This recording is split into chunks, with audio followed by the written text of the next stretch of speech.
why can't people understand me? That is a question that many students ask. However, it's a question that you really should be asking yourself, and you should know the answer to that question. If you don't know why people have difficulty understanding you, you don't know what area to work on.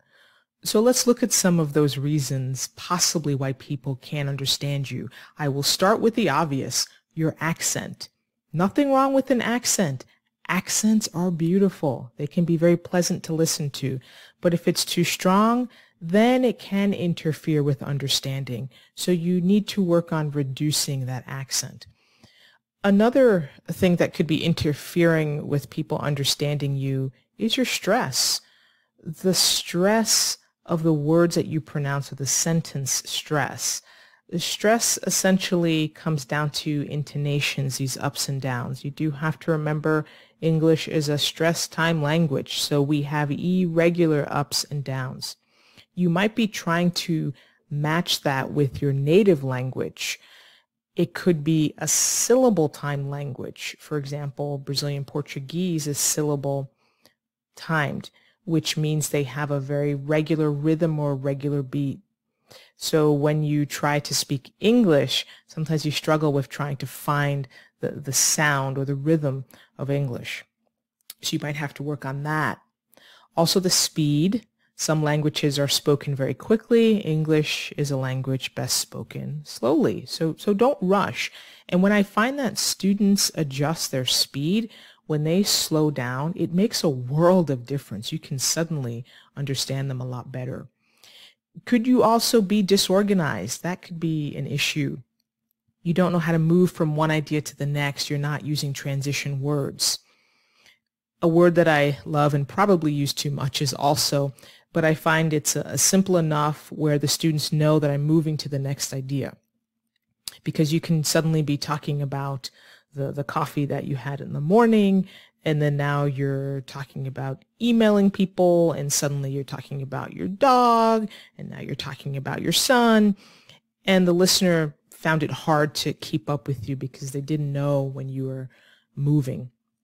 So you might need to work on some of those cues in conversation. It could also be with the type of vocabulary you're using. Are you using high complex words, high sounding? You want to sound more intelligent, so you're pulling words from the dictionary and using those. In everyday conversation, we really don't use high sounding words, so try to keep it simple. Don't overdo it, don't overthink it. Also think about your word choice. How you choose to describe things sometimes could interfere with understanding. I had a student that described golfing, and he said you hit the golf ball with a stick, but it's actually called a golf club. So he didn't know the word for golf club, and he had to describe, which was okay, but word choice, of course, can interfere or slow down a conversation. It could also be something in your personality, laughing and talking at the same time. Do you know somebody who does that, especially when they're nervous? So if you do that, when you talk and laugh at the same time, it's very hard to understand you. On top of that, you have an accent. So you might not be aware that you do that.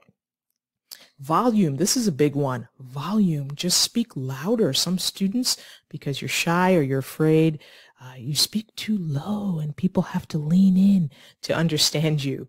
So if you find people are leaning in or they're saying, what, it might not be your accent. You think, oh, my accent. No, you're not loud enough.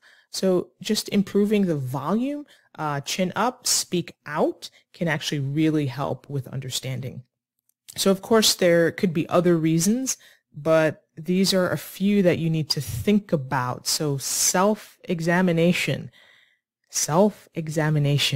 and then work on those areas, and that will help you to start improve your communication and your conversational skills.